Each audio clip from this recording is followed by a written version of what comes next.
Warning, we are about to spoil episodes 1 through 13 of Star vs. Forces of Evil Season 3. If you haven't seen the show and plan on watching it, leave now and come back later. But if you have seen the show, or you just don't care, then please stick around. And now we look back at the hardest hitters of all time. Number 1, Rocky Balboa. Number 2, Mike Tyson. Number 3, Bruce Lee. Number 0, the asteroid that killed the dinosaurs. And the top of them all, Star Season 3 on an emotional level. Why is it so much?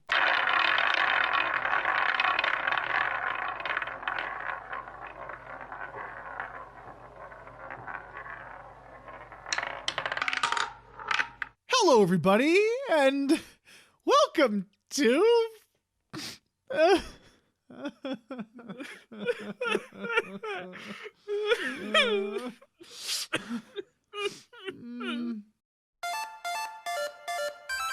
It's gonna get a little weird, gonna get a little wild. I ain't from around here, I'm from another dimension. Gonna get a little weird, gonna have a good time. I ain't from around here, I'm from another dimension.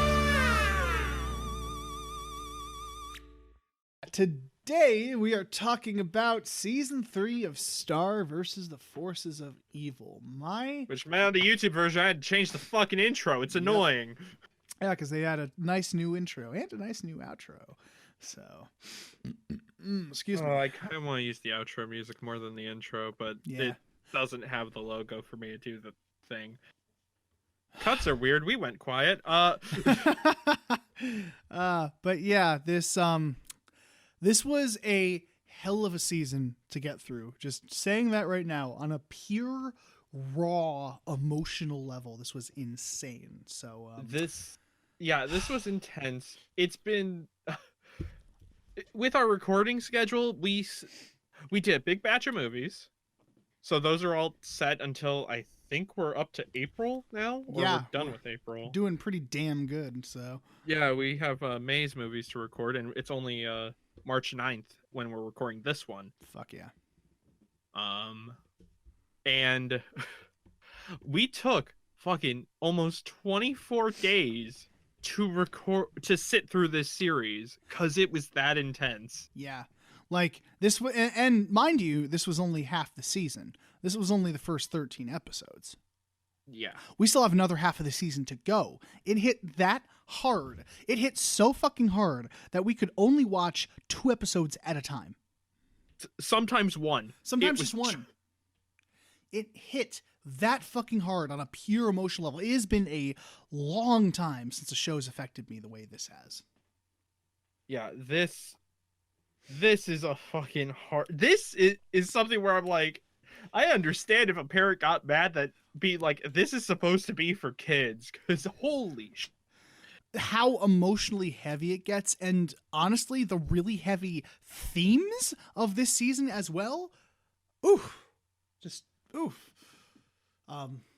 So yeah, I think, for now, we'll let Justin take it away with the synopsis. Yeah, okay.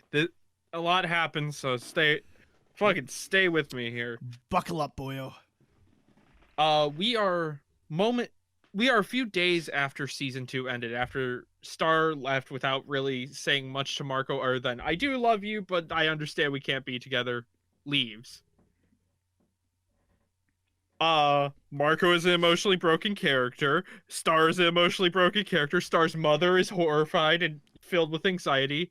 And the High Council is still in stasis. And since the mom had to go away for a bit, the king is also a broken human being from having to run the country. Yeah, we'll get back to him in a minute. Yep. So, Marco is just generally fucking depressed. Star is with her mother and just hiding because her mother doesn't want to risk Toffee finding Star by any means. We also find out that Toffee can regenerate from just about anything. The only reason he is after them is for his finger. Because, okay, this is going to be a bit... Stay with me, I swear. We got this. Toffee killed Star's grandmother. And Toffee was starting a massive war using an army of monsters to fight the humans. They're humans. I'm just gonna say humans. Yeah, It's so much easier. I understand it's funny to say humans, but we're okay. Yeah, it's because they're humans on an alternate dimension. So instead of humans, it's mumins. Eclipsa is a queen from earlier in the Star's family line, but she got put on ice because she's evil. Literally put on ice, not killed, like literally. Frozen. Yeah, but because of the snake arm guy, he can freeze people in crystals. That thing. We assume you've either seen the show or you've heard our other episodes. I'm sorry if you haven't and you're jumping in here. Welcome, though. Thank you for your listening. Thanks for listening. But, okay. So, Star's mother needs to fight Toffee and goes to... I literally just looked at her fucking name. Eclipsa. Eclipsa. Goes to Eclipsa, unfreezes her, and makes a deal. And with this deal, she is given as long as she frees Eclipsa, she will be given a spell that will make it so Toffee will never regenerate, as long as she shoots him in the heart. She missed, and hence why she tried for peace one last time. It didn't work, and she missed, only cutting off his finger, and it never grew back. This, at the very least, scared all the monsters away and stopped the rebellion. Mm-hmm. And then they refroze Eclipsa. Toffee wants his finger back so that way he could be in full power and try to start our revolution. And due to not having any sort of a plan, the queen wants to keep Star hidden in basically a magic temple where they would be able to revive the High Council, but all magic is infected at the moment, and it's just black tar. Lua's wand is now his hand. He is no longer the owner of the book.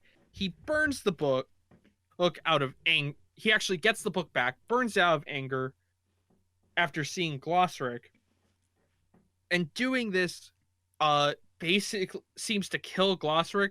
Toffee fully takes over Ludo, if I remember. No, he doesn't. Not yet. Yeah, that's later. Ludo now plans to invade the castle where only the king is, until Marco shows up. The king finds out about Star, and Marco is also gets there to try and help him because he's just been throwing fucking ragers every day since the queen has been gone. Essentially, he's been partying to try to take his mind off the kingly duties because it's hard. Yeah. Because he's a broken human being. Like everyone is. Even Ludo is a broken human being. Yeah, Ludo breaks a bit. A few days later, after the kingdom is taken over, and also the sanctuary floods with the black tar, Star and her mother run out and go to Buff Frog's house. There's a nice little talk about systemic racism, but we're going to ignore that for now. And Star basically wants to distract her mother for long enough so that way she can go and try to just do whatever she can to fight. Because her mother wants to hide, Star wants to just deal with this. Mm-hmm. Marco and the king are currently caught, however, and they're just in a dungeon of the castle. However, a bunch of the entertainers of the castle are actually sneaking around and are able to save Marco. Ludo is using the one spell he learned of levitate and sending people into the sky who disagree with him. Levitato. Levitato. The king gets sent into the sky. He's gone. Marco is using the artist as a rebellion. I have to say Okay. the artists are great. The artists are great. We'll get to them. Star goes to fight Ludo. Marco and Star finally get back together as they fight Ludo. Star uses the Toffee reveals himself. Star uses self-destruct on Ludo. The spell she used all the way back in season 1 to cause the big explosion. Since Ludo's hand is the wand. Mm-hmm. He explodes. Toffee is revealed. They try to give back the finger in order to just end this in some way. Toffee kind of absorbs Star into this inner world of magic we see Glossaryck is still technically alive. And basically, Toffee has been infecting all the magic in the world. That's why it's this black tar and why Star's magic keeps glitching. All that jazz. Star is able to go after trying a soup that Glossaryck is making in this in-between world. She is able to take on her butterfly form, like sort of like her mother's goddess form. Cures all the magic, escapes Toffee, burns him to a fucking crisp, walking skeleton of goo, and then he is crushed beneath a falling castle. It's pretty fucked. The Magic Council gets saved. Toffee is most likely dead, and Ludo, wanting to try and understand himself better, asks to be thrown back into space. Now, Oh boy. Well, I must say, the first half of the season, that's just a lot to go over. yeah, that was a lot. Good thing that's only the first 4 fucking episodes. Nani? Yes, for those who decide just to listen to our episodes and not actually watch the show, all of that was the first 4 episodes. Star has become serialized, and it is going all out with it. Yeah, it's done. Like the reins are off. The training wheels are off. Some of the restraint that it showed in season 1 and 2 gone. We're going right the fuck into this. That was the first 4 episodes. That was just the season opener. Yeah. Just fucking hell. Yeah. It's a lot to talk. Like, okay, we're gonna stick with this first 4 part. We honestly debated doing just our own episode on these first 4 episodes. That's how this is basically a movie. Because there's just a lot to cover. Yeah, and I think when it originally aired, these aired all 4 together basically as a mini movie. So that would be rad as hell if that's true. But yeah, that Jesus Christ. So what we're doing is we're doing something a little different. We're splitting it up. We're going to talk about the first 4 episodes, get that out of the way, and then talk about the rest of the fucking season. Yeah, we'll talk about the rest because a lot happens. Yeah. So also I forgot to mention a side effect that hasn't really been explained yet of Star's mother using the dark magic to try and kill Toffee.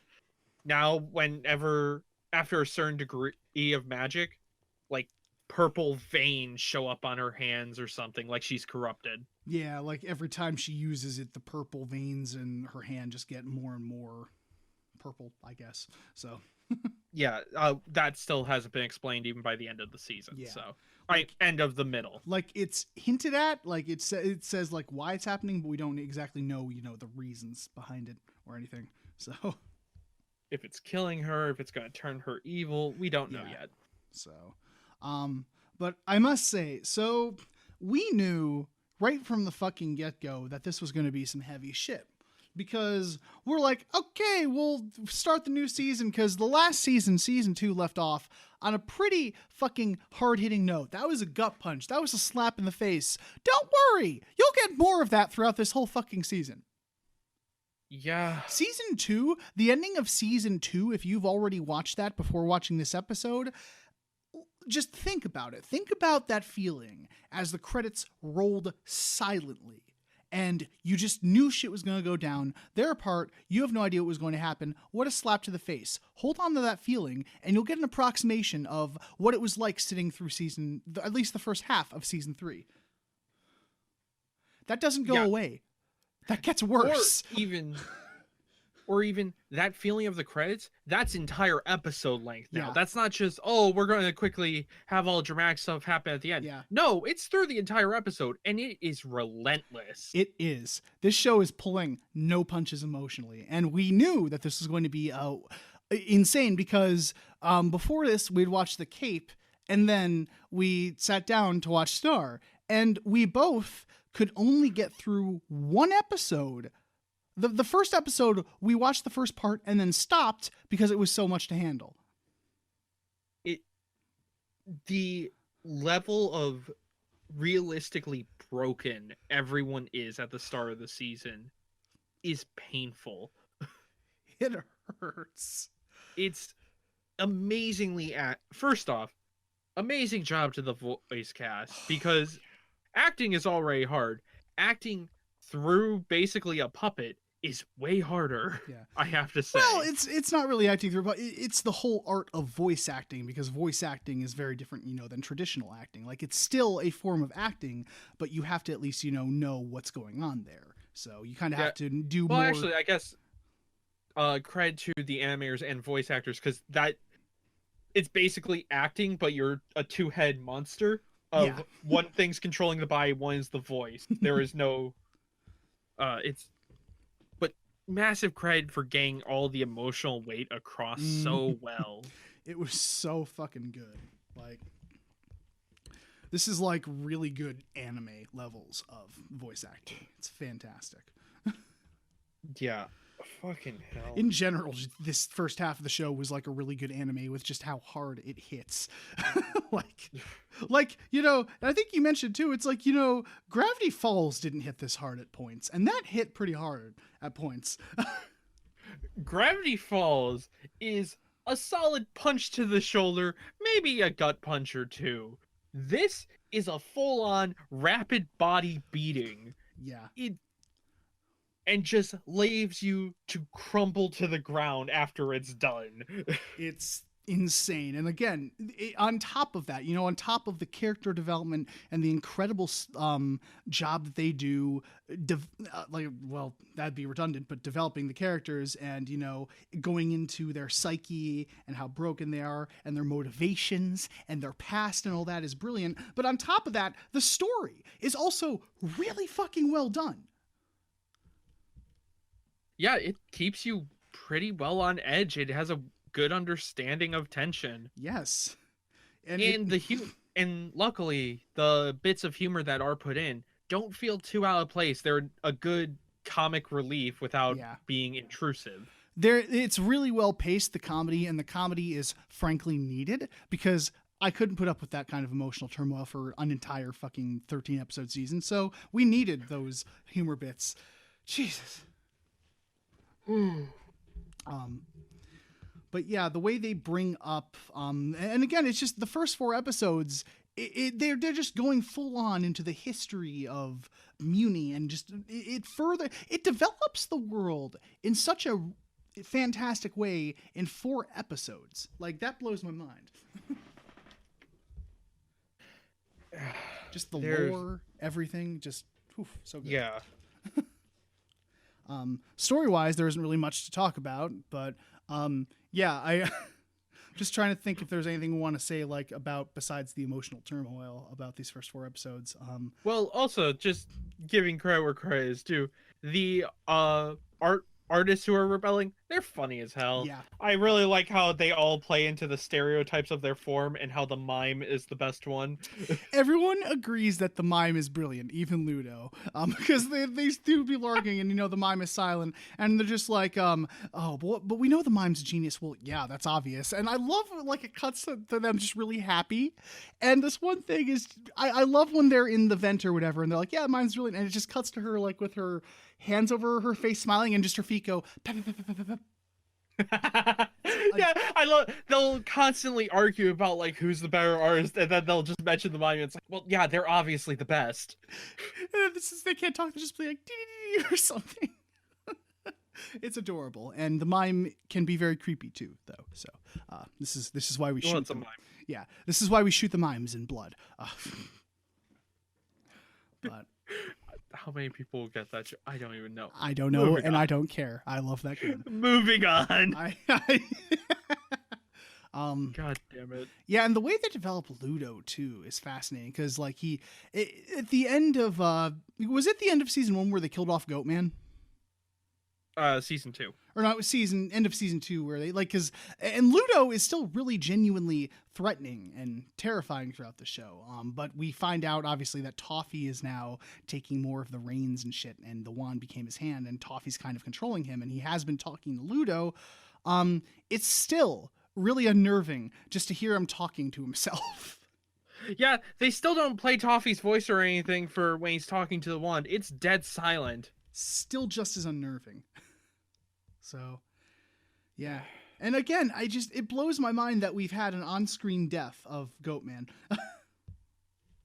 So, God damn it, all I can think of is a TikTok sound where it's a dude going, "I disrespect your bridge, goat man." yeah.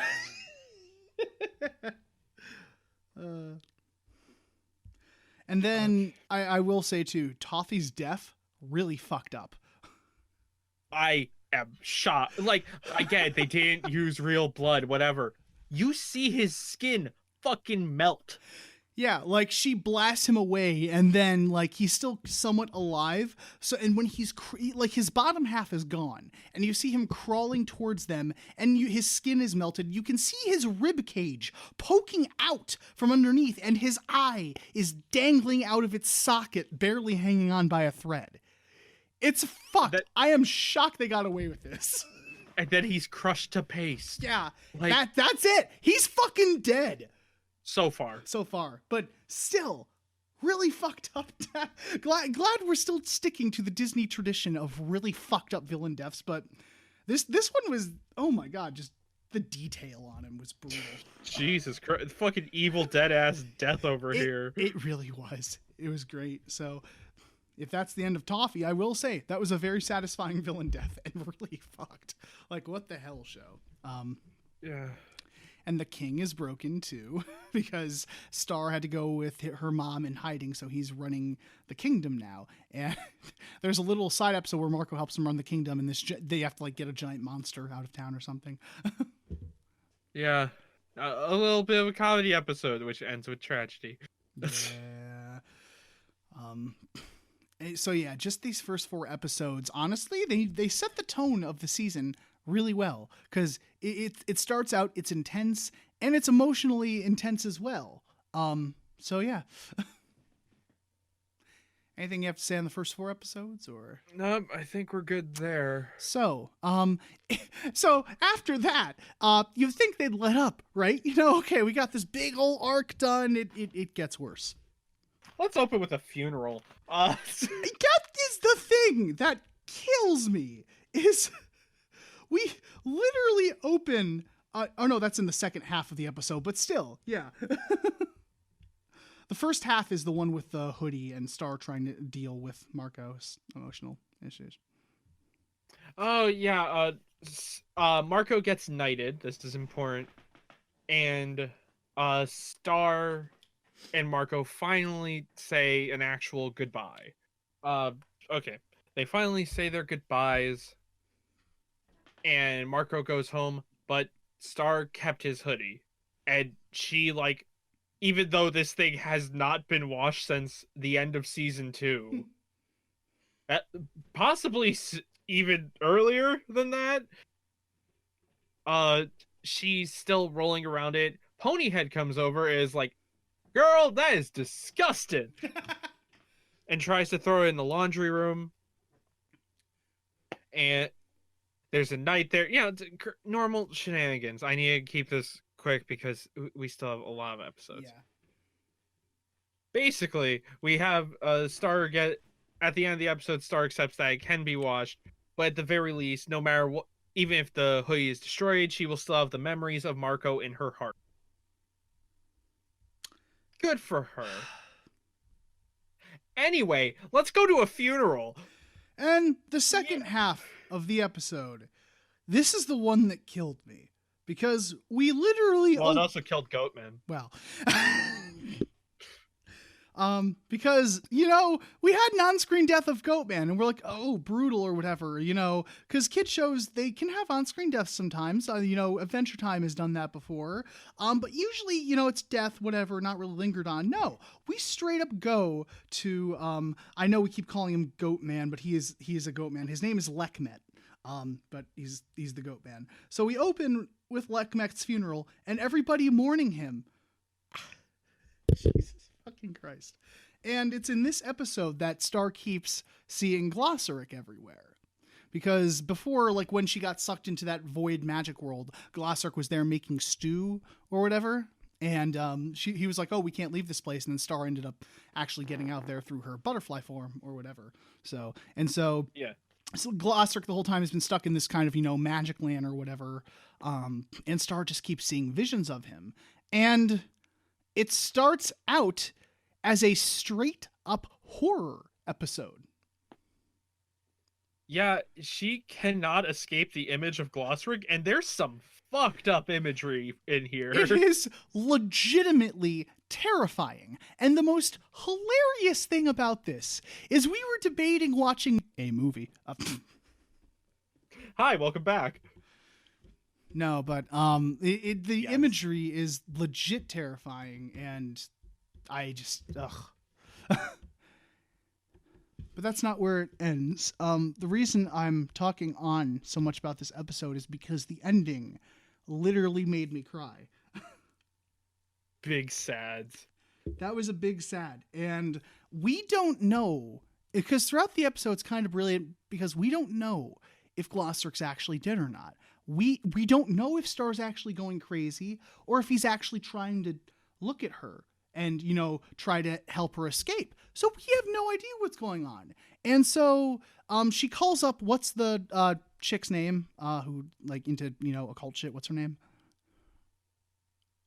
Jen. Jen. She calls up Jenna, and she's like, oh, I'm being haunted or whatever. And she keeps telling her how to get rid of Glossric. She fucks it up, of course. More creepy shit happens. But then she has to go bury it in a sacred place or whatever. And it's in the middle of a magic temple. And she puts it because it's a piece of the book that's supposedly haunted. And she puts it in this little stew thing, this yellow goo. It was where I think that was where the goop Yeah, came it's out. where the magic council was revived, so their sacred temple. It was where Star and the mom were hiding earlier in the season. And Glossric comes up in the stew, or whatever it is, the yellow goop. And she's like, why won't you go away? And there's this really, really long monologue of her just talking about how Glossric trained her and how she was, being stubborn and he had to train her differently. And she's just talking to herself out loud and just coming to terms with Glossric possibly being dead.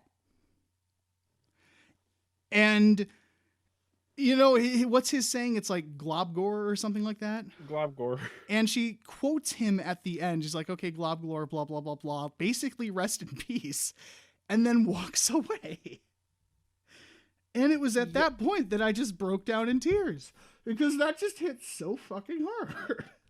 Yeah, we watch a children's character accept that, well, one, kind of accept that they were really shitty to a person. Mm-hmm.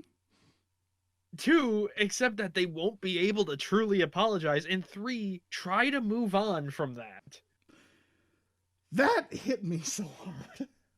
And welcome to episode 5. And at the end, though, she says the magic word, and yellow goop comes up, and Glossric is revived. Oh my god. Yeah. And Glossric is back, sort of. He's kind of just a Pokemon at the moment. Yeah, literally, he's basically a pet. He's just yelling Globglor and running around being a pet or whatever. I think it's kind of implied that he's been reborn or whatever, but yeah, he just looks old. Yeah. And that episode was the one that broke me. So yeah. I'll let you take it from here. It's more fun. Don't worry, it's just fun from here. They were trying really hard, and now we get more fun. Oh, fuck. Tom's back. Mm-hmm. I don't have really a segue for this. Tom's back and trying to be a better person, while Star is also still trying to move on from Marco. She's a bit of a dick to him, but they actually do kind of come to terms, because apparently back in season 2, when the song about Star happened, Tom saw that and realized, okay, if she really wants to date Marco, that I don't have a chance. I'm cool with that. Mm-hmm. Oh, yes, because at the end of I think it's the 4th or 5th episode, we see Eclipse's crystal start to crack. Mm-hmm. So Eclipse is let out again. We find out she was mainly crystallized because she fell in love with a monster. Hey, did you look at that? It's some more Systemic we're gonna have to racism. talk about systemic racism. We're gonna have to talk about this Mhm. later. Give us till the end of the episode, please. This Don't is worry, eggshells. we'll bring it up. There's just a lot to talk about beforehand. There's a lot to talk about beforehand, and this is we'll be upfront. This is fucking eggshells and minefield levels of just hard to talk about, Mm-hmm.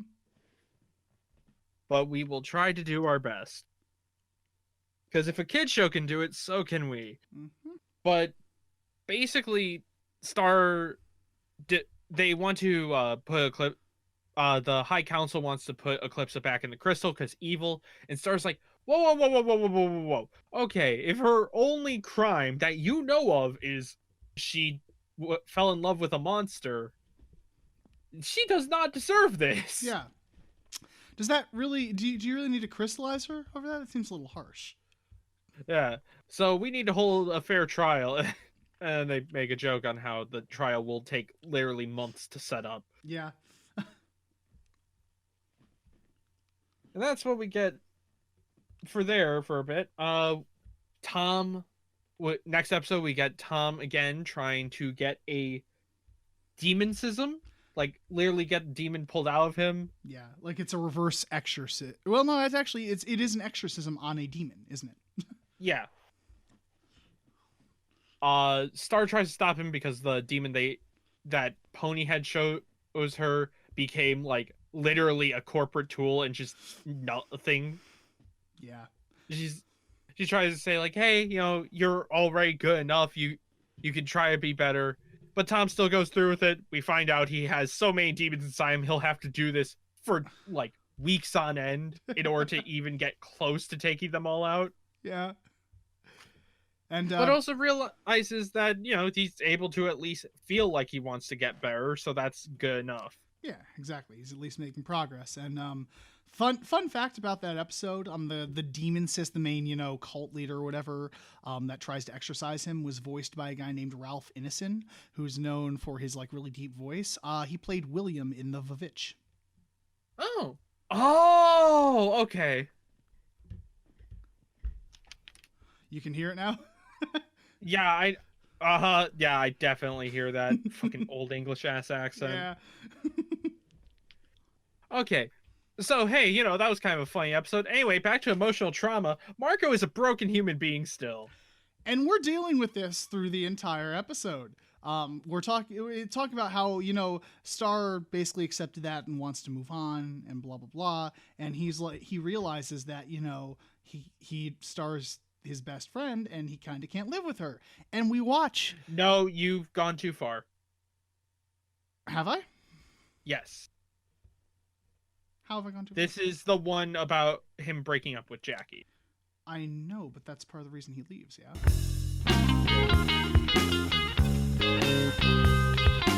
Welcome back. We're, you'll have to forgive us, ladies and gentlemen. We're going through a lot emotionally right now. We stumbled over each other trying to explain this episode. Yes, a lot happened. we did, very quickly because I think the problem was we were just trying to get through this really fast, and we should probably stop trying to do that. Yeah. This one, because this has a lot that happens, and it's very important. Yeah. Okay. All right. Okay. Hold on. I think we need an icebreaker because that was awkward. That was very awkward. Let's do something to snap us back. Oh, should we take a break like Star season 3 does? Sorry, that doesn't fucking happen. All right. Okay. All right. Ladies and gentlemen, Cameron is not okay right now. Do you need a moment? We can take a break. Possibly. Yes, cut. Hi, everybody. I don't know how much was left in or how much was cut out, but I don't either. we join We'll you see. back now. We'll see. Well, you can have fun in editing. I'm giving you free reign to do whatever the fuck you want. I might just play some of the fucking outro theme Yeah. for the audio listeners. That's fine. Okay. But yeah, basically we go through Marco's life and we deal with him trying to talk to all of his friends on Earth and realizing that, hey, maybe this isn't the place for me, you know? Yeah, because he focuses way too much on how he's been knighted and how he helped save the kingdom, and he literally can't talk about anything else, and he will not take off the cape. He just can't let go is the thing, because he's just kind of realizing, yeah, that my place is with Muni. I was just having too much. I was having too much fun, basically. There is, I was being myself and all that. So, yeah, and he really tries to stay with Jackie because Jackie's like, okay, you need to decide on which is which. He tries to go on a date with her, and again, he was trying to chase her for count how many times I said trying to chase her through season 1 and 2. Finally got the girl, and then just realized he wants something else. And Jackie is also okay with it. Just she tells him he needs to admit it to himself. Mm-hmm. Yeah, because she told him to take the cape off or whatever, and he apparently took the cape off, goes on a little date thing with her, but then she realizes, oh, he's still wearing underneath. And yeah, dude, if you don't want to do this, that's fine. And she essentially breaks up with him. She breaks up with him, and he decides to transfer to Muni. Decides to go as an quote-unquote exchange student. Didn't we look at the crowd and we were like, as he's being seen off, wasn't Jackie not in the crowd? Yeah, Jackie's not there. So yeah. She might be a bit mad, actually. And, we're going to move on. We're going to have a nice break. I'm kidding. Turns out, a couple things have changed since Marco has been away. And also, no one really expected him to come back. Yeah, and I think the King of Muni's like, you knighted him? Well, yes, I didn't expect him to come back. Yeah, he wasn't expected to come back because he thought he would come back and just be a knight. No. And Star, after the demon the demonism with Tom and the silver ball dance, she's gone back together with him and finally moved past Marco. Mm-hmm. So of course he slams back into her life as she's just trying to move on. Yeah, it's like, I just got over you, and then you just walk in here? Yeah, and she tries to literally just put him as far away from her as physically possible. Oh, Marco almost kind of dies. Because the Knight of the Wash, or whatever he is, comes back off, the laundry knight. Yeah, back from the laundry room. Well, we'll get to that. We have a lot to cover. We're already like 40 minutes into this episode. It's fine. It's fine. I think we can get it in less than 2 hours. I think we'll be fine. So let's just go. Let's just pace ourselves. I'm just apologizing in the middle. We apologize, audience. We're sorry. A lot happens. Blame Disney. Yeah. But needless to say, Star realizes that's kind of a dick move, and they are at least still friends. Mm-hmm. So she makes Marco her squire. So they can go on adventures again. Fun times. Oh, did we say fun times? Sorry. Hey, no. Next episode is actually somewhat relaxed one where they go back to Quest Buy. Marco tries to be the best squire, but quickly is being won by other squires there because it's like a Black Friday type thing. Yeah. But also realizes, fuck it, let's just have fun. And then they have fun. Yeah, because they've run into another band of squires who basically just make fun of them and all that. So they're competing with them to try to get like the best things to be a princess or whatever. And they realize in the end, it's like, you're trying to do all this stuff to be a good one. Just get the stuff you like. Just be ourselves and get all these stupid like things that sort of like a palm tree and shit. It's like, are these two ugly gnomes for you guys? Yes, they are. Yes. Anyway, we go back to St. Olga's now. And Marco is going there to accept an award of some kind as I forget his princess name. Turdina, thank you. He goes back as Turdina, And Star is also questioning him, like, hey, maybe you should kind of admit you're not who you say you are. Mm-hmm. Because this could go bad. We find out St. Olga's has turned into basically a 24/7 frat house. Yeah, it's the one house from Animal House, basically. Basically. And he's about to admit it, but then, you know what? Guess who shows up?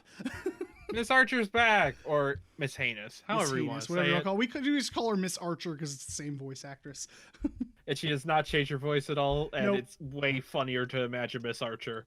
It is. It's the exact same voice. It's great. Miss Archer reveals the secret for her, Marco, and then everyone's like, okay. That doesn't mean what he said was wrong. Yeah. Oh no, he slightly lied to us. Who cares? Yeah.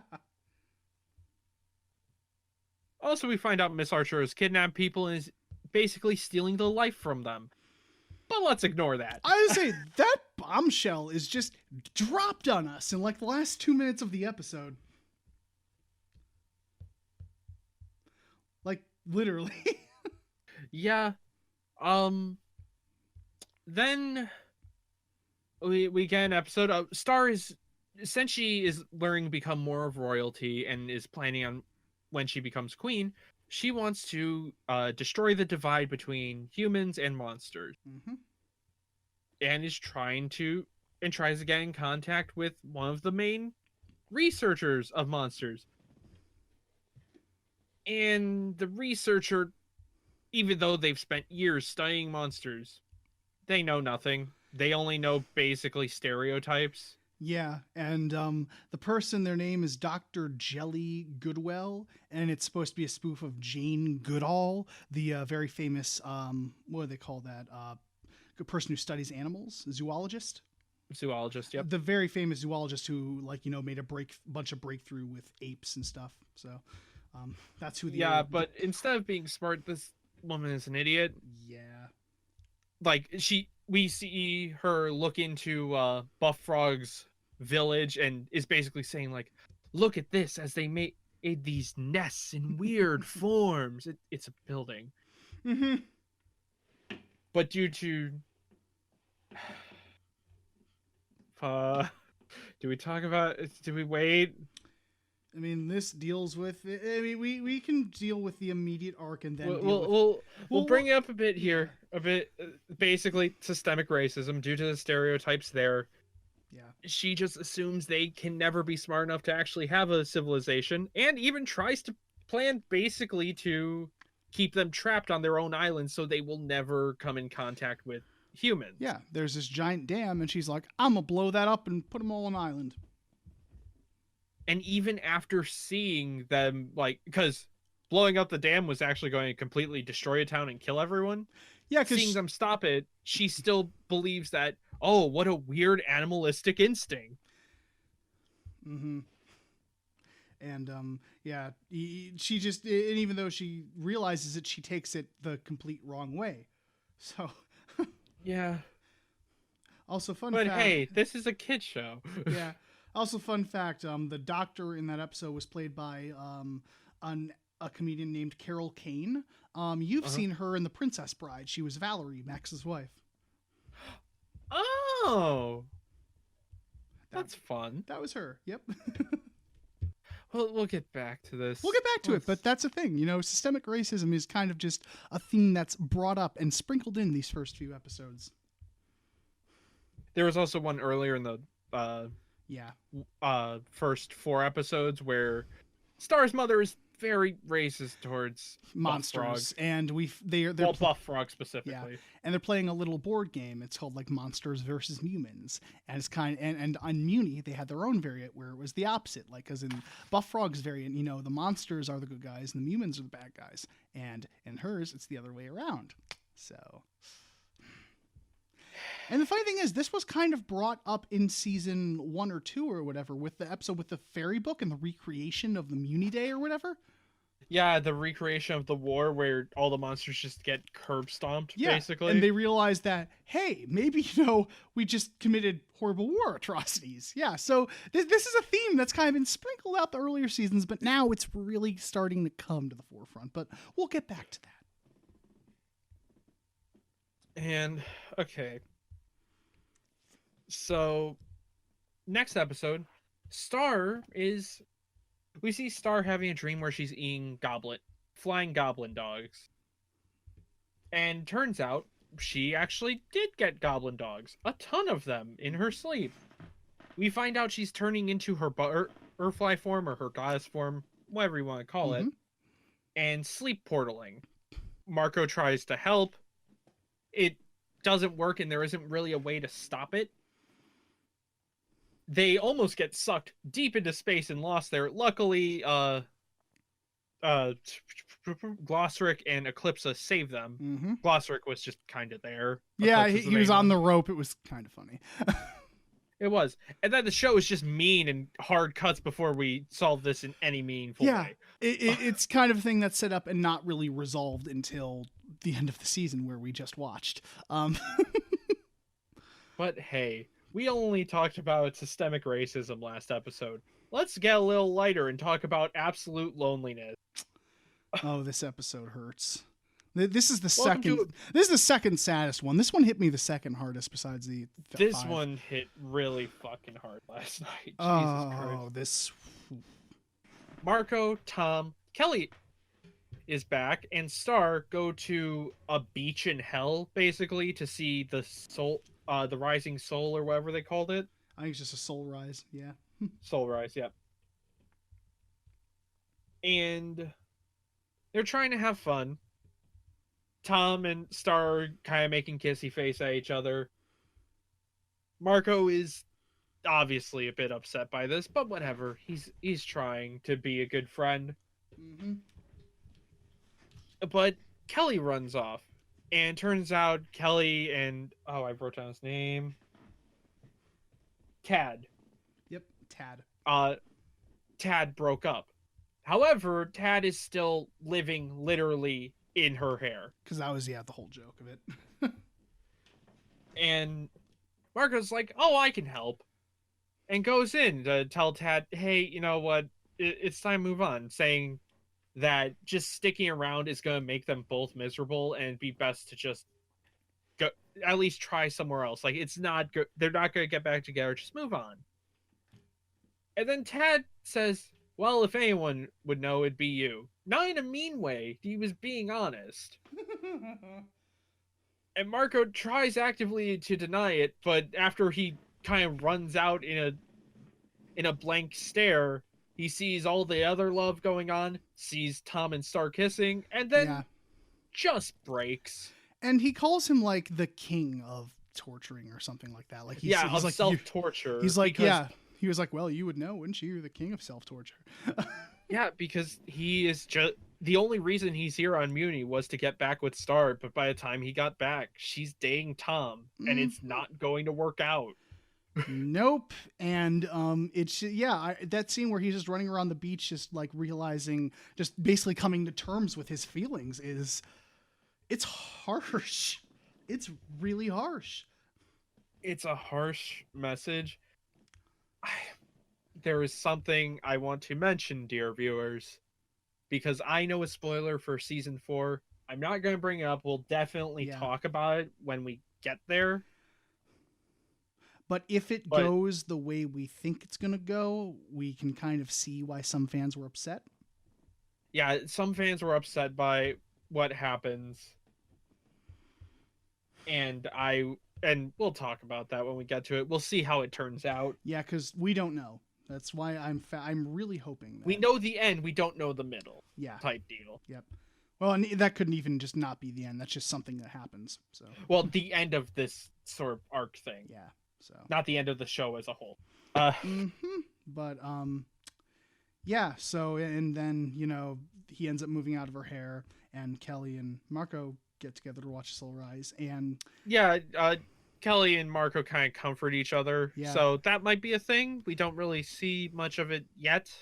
But the thing that kind of just adds to this emotional like crushingness of this episode is that they're watching this beautiful soul rise, and in hell or wherever they are, the soul rise happens at midnight, instead of in the morning. It's at night because evil and shit. Evil, but fun. he realizes, hey, is it after midnight? Yeah, then it's my birthday.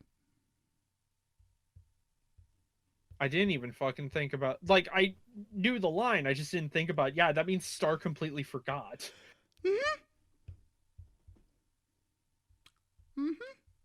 Oh, we're just,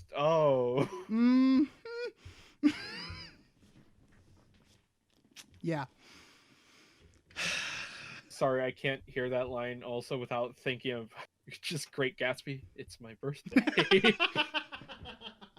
Yeah. Oh god, what a terrible Oh, movie. fucking hell. Okay, episode 11 is a lot more of a comedy episode. Yep. So we're kind of going to move past this. The only real plot relevant thing is Star went around making a petition for to allow monsters into all the kingdom. Star went around and was just like, hey, can you sign my petition? Sign my petition, or I'll come home and kill your dog. But she gets all the kingdoms to sign it. Or at least all the princes and princesses of the main kingdoms to sign it. Mm-hmm. Okay, we're almost done here. Yeah. I swear. The episode just involves shenanigans with Rich Pigeon. Yeah. We find out Rich Pigeon can just talk English. So that's cool. Oh, yeah. Rich. The pigeons literally never learned English just to be dicks. Yeah. So we find out they're kind of prejudiced as well.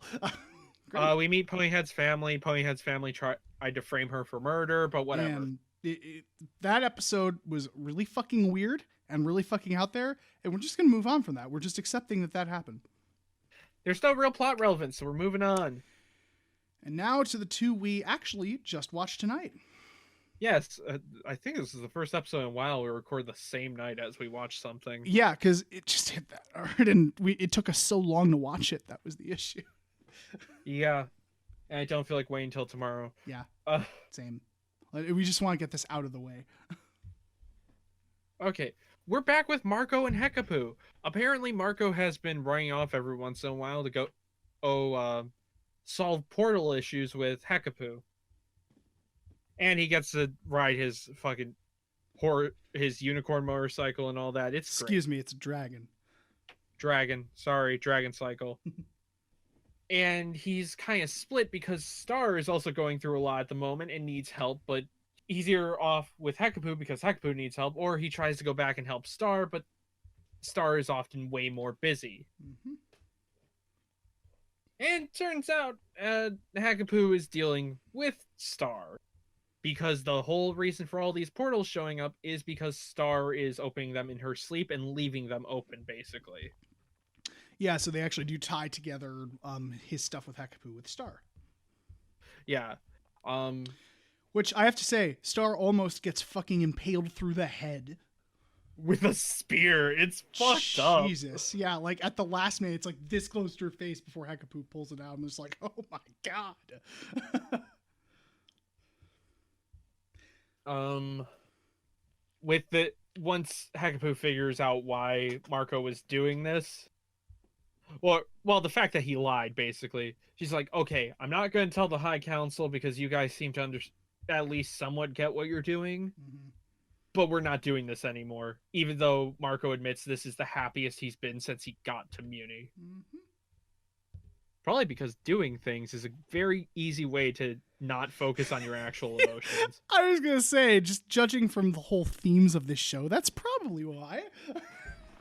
Jesus. Remember season 1 was just a fun, silly show? Remember that? Yeah, remember when we did season 1 all in one episode and it was like only an hour? Yeah, that was fun. And we did season 2 in 2 parts, had some heavy things, but some interesting things. But man, season 3 just takes your heart and just.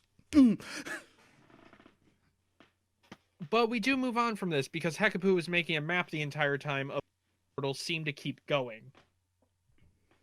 Star realizes that she's been hearing a voice in her head or just something while she sleeps, and she's trying to get to that, but she always wakes up before she gets there.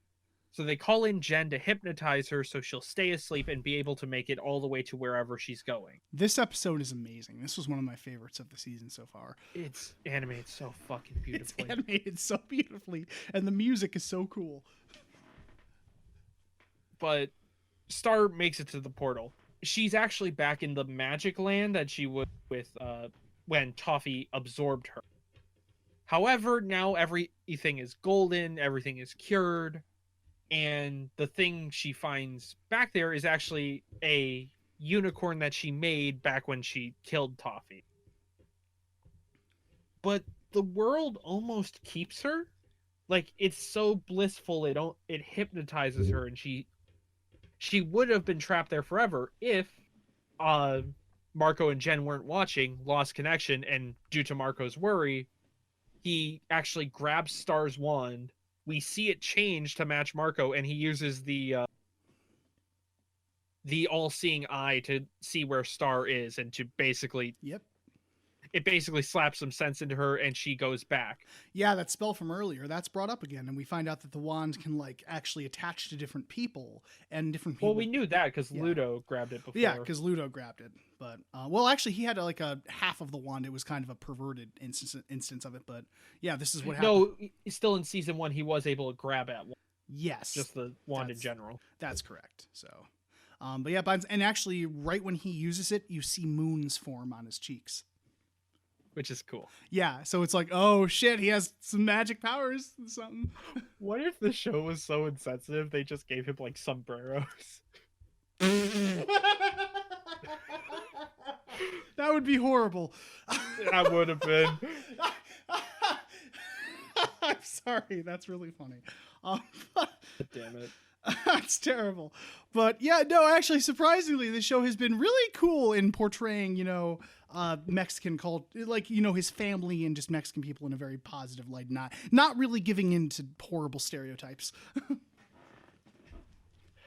You could say the nachos were a stereotype, but honestly, that's just been a thing with kid shows Yeah. since, like, the 90s, where nachos are the best food ever. It's always nachos and cheese. Like, yeah, that's not just, because it happens to be Mexican food, yes, but it's always been a thing in kids shows. I remember Codename Kids Next Door had. Yep. I'm pretty sure Rocket Power was nachos as well. Oh, I'm sure like every kid show had like, oh, nachos, dude. Why the fuck do we think nachos are, like, the best thing ever? I mean, they're fine. That's the thing. I love nachos and cheese. Don't get me wrong. Like, good loaded nachos and cheese are great, but it's not like my go-to snack. I don't see it and go, holy shit, I need that in my life. Pizza is better. Fight me, Internet. Also, he's from Chicago, so best top quality pizza there. Yeah, well, you think we are fucking New York? Ew. That's how I get people mad. And goodbye, New York viewership. No. But anyway, the main thing we actually gain from this episode is Star is able to change into her butterfly form at will. Yep, because beforehand she like used it against Toffee, but she couldn't really control it. So now she's able to control it. Yay. Okay, and finally, episode 13. Another fantastic story. It is. Star holds a dance with all the princes and princesses from the kingdoms with a bunch of monster teens. It actually goes way better than expected at first, because of course. Mm-hmm. But then kids start disappearing, and it almost starts a race fight. Like, it is what it is. It is what it is, because she's getting them together at a big dance, and yeah. They almost start fighting, but she goes to find where the monsters went because there was a secret door, and heads on down with Marco. Tom is also there, and Tom's being kind of a dick. Mm-hmm. Honestly, it's not too important. No, yeah, Tom's kind of silly. It's just that he's like he can't really, just being a dick. Okay. Yeah. moving on. Okay. Yeah. They go downstairs, and we actually find Sailor Moon again. She's been kidnapping all the monsters and throwing them into a closet. I'm not even going to make... There's an easy joke there. I won't do it. We've also been seeing Miss Archer again for a bit of this episode, and Miss Archer shows the fuck up, tries to put Marco in the life sucking machine, but she triggers a door. I was The gonna door say- open. I was just gonna say, conveniently, the suck thing is stuck and won't go down. Actually, I bet it wasn't stuck because we seen her little partner did actually like Marco as the princess. That is true. Actually, you're right. I think you. I didn't even think about that. Okay. Yeah, so he probably just purposely didn't pull it down. All right. But the doors open up, and we find a room, old children's room. And Miss Heinous goes in and starts remembering that it was her room, and she was actually, oh damn it, we just watched it. She was It's Queen Meteora. Meteora, which, going back to what I was talking about the first 4 episodes, was Star's grandmother, who is supposed to be dead. Yeah, because what's the name of Star's mom? The Queen of Munich. I just call her mom. Mom. Because Yeah, I always forget. Star's mom. She's because they're talking and it's just like, yeah, Toffee killed my mom. But no, turns out it was Miss Heinous all along. And I was like, all the brainwashing shit made sense now because like she would like brainwash herself to not be a princess, and that was probably partially due to them mentally fucking her, and so she just doesn't remember who she was or whatever. She was apparently one of the most dangerous queens ever. Yeah, and with this Sailor Moon, her name is, I think it's Mina. It's is what they something say? like that, but she's a parody of Sailor Moon. So I'm gonna keep calling her Sailor Moon. Sailor Moon was trying to kill all the monsters at the party because she's part of the old ways, Yeah. and then tries to kill Miss Heinous because you do see Miss Heinous' arm turn into a monster arm. Tries to kill her, but Miss Heinous gets away while Star and Marco distract Sailor Moon. The party gets raided by the crystal guy from the Magic Council. Mm-hmm. And we kind of wrap because no one was supposed to be partying here. There was some fucking sketchy ass shit here that even Star isn't allowed to know about. Here we go. And hey, Here we go. and the cops, of course, with all the princes and princesses, are giving them hot cocoa, towels, and just letting them be all nice, making sure they're all okay. However, the monsters at the party are being arrested or are basically about to be thrown in prison for doing fucking nothing. Yeah, they say we're going to go process them or whatever. Mm-hmm. For loitering, even though they were there for the party as well. And Star, thankfully, due to having royal power, is able to stop them, but you see as they are forced away. And she has a talk with Tom where she admits she wants to fix these things. She wants to stop the hatred of monsters, but she doesn't know enough about the actual problems in the world, and she is just one person, so it won't be something just as easy as one party in the night between everyone. Yeah. It was at this point that we realized we can't put this on the back burner. We can't just gloss over this. This is a major theme of the show, is systemic racism. And specifically the racism between the humans and the monsters and their prejudices. And it's really well done for a kid's show, I must say. I'm shocked they got away with throwing this in there. And it's the thing that makes it more impressive is Star points this out in the earlier episode with Eclipsa and Miss Heinous is the daughter of Eclipsa, in case you don't know the Star family timeline. Yeah. So. Just to get that out of the way. Mhm. But because Star points out that, okay, we're against monsters, yet we still allow, we've seen fish people, there's the fucking pigeons that use robotic legs. They don't count as monsters, but an orc for some reason does, or buff frog counts as one. Yeah, and she straight brings this up. She like goes into her mom's office or whatever and has this like board showing like a map of Muni, and she basically points out like, what the heck, this isn't fair, this isn't right. Like, why are these people monsters but these guys are monsters? Yeah, the show doesn't go with, oh, it's just monsters are hated and the humans are good, and the humans just hate them. No, it's made pretty clear here that the humans hate it when basically the monsters are poor. If the monsters aren't some royal kingdom, then they're not worth talking to. They're just weird animals and they don't Yeah. deserve anything. The only reason that the other animals are with the humans is because they're rich. Take that how you will. They're rich, they have power. And a kid show is able to talk about this even though certain parents will constantly say that it's something you can't mention to kids. It's too complicated. It's really not. It's really not. It's something that needs to be dealt with, and it's something. And I'm blown away at the message at the end of how harsh it was. It's like, yeah, this can't be solved overnight. We don't understand everything about this. This is going to take a while. It's just because it's a while, but at least you should fight for it. Yes, exactly. It doesn't mean you should give up. It means you should just keep going at it. It's like, it's one of those things where it's like, yeah, like it's a big issue and it's going to take a while to actually root it out and solve it, but keep going for it, dang it. And yeah, so it plays a big part and it's hard to watch, frankly. It's hard to watch in the best way possible Yeah. because it's heavy, it's uncomfortable, and that's what it's trying.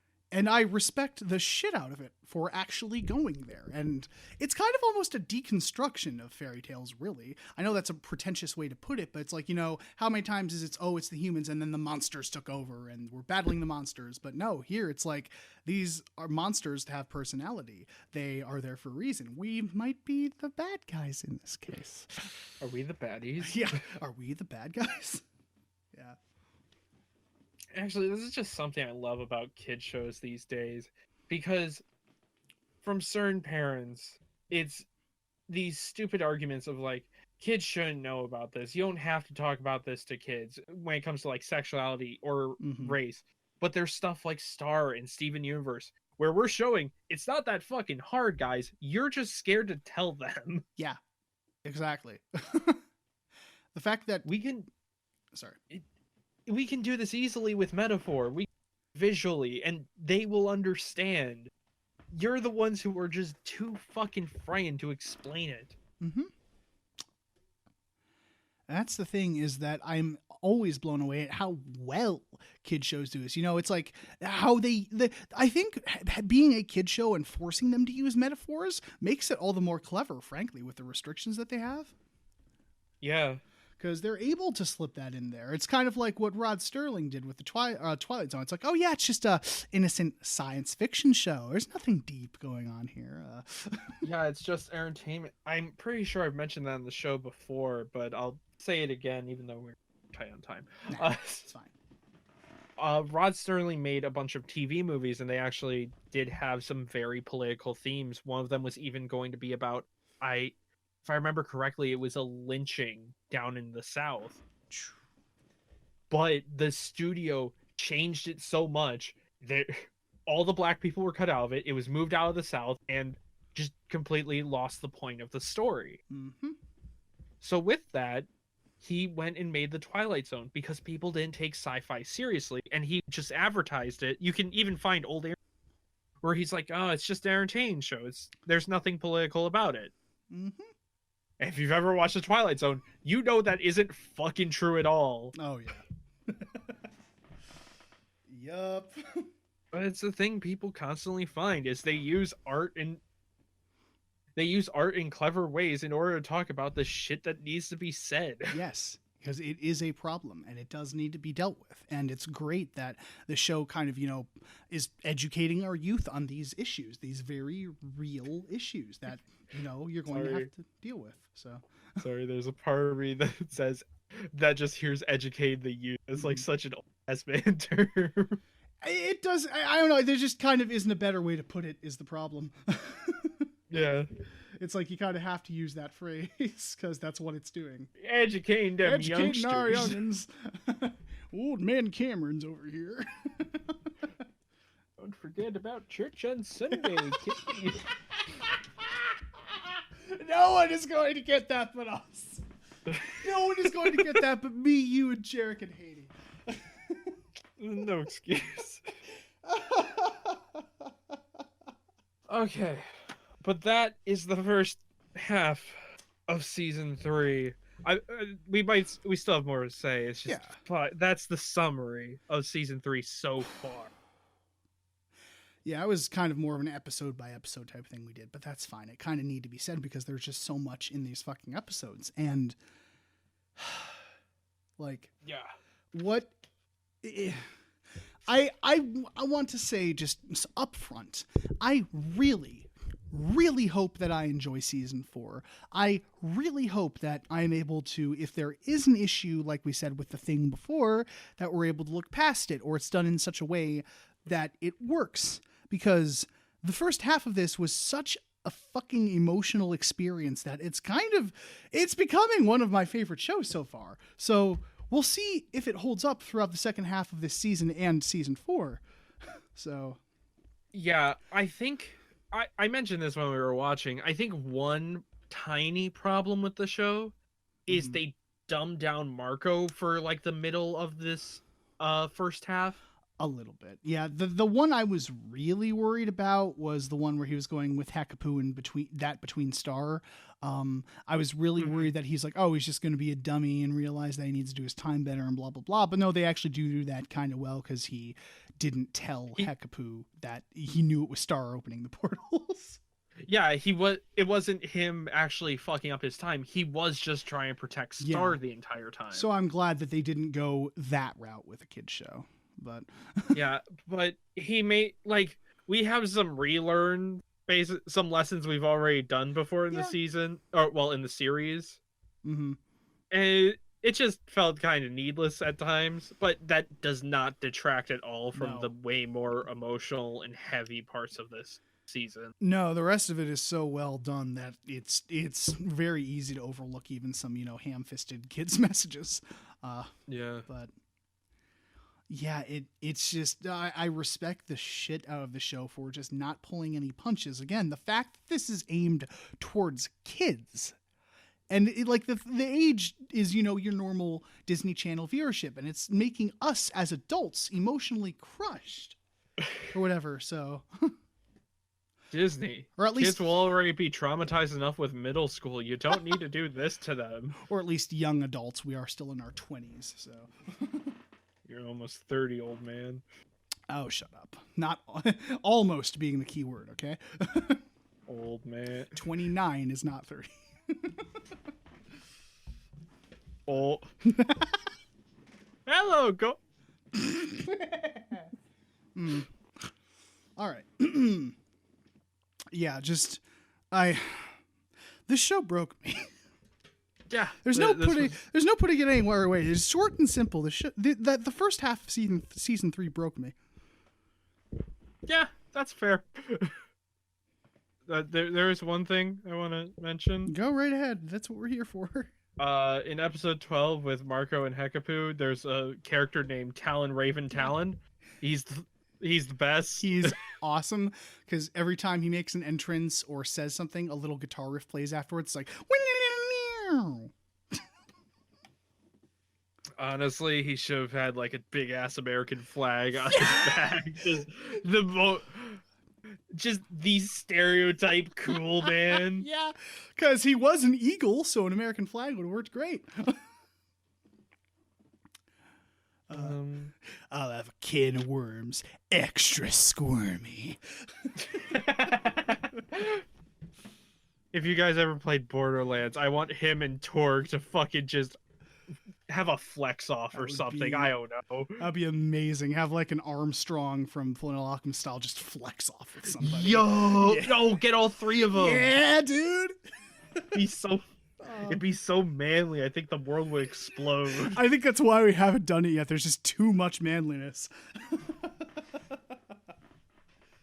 Oh man.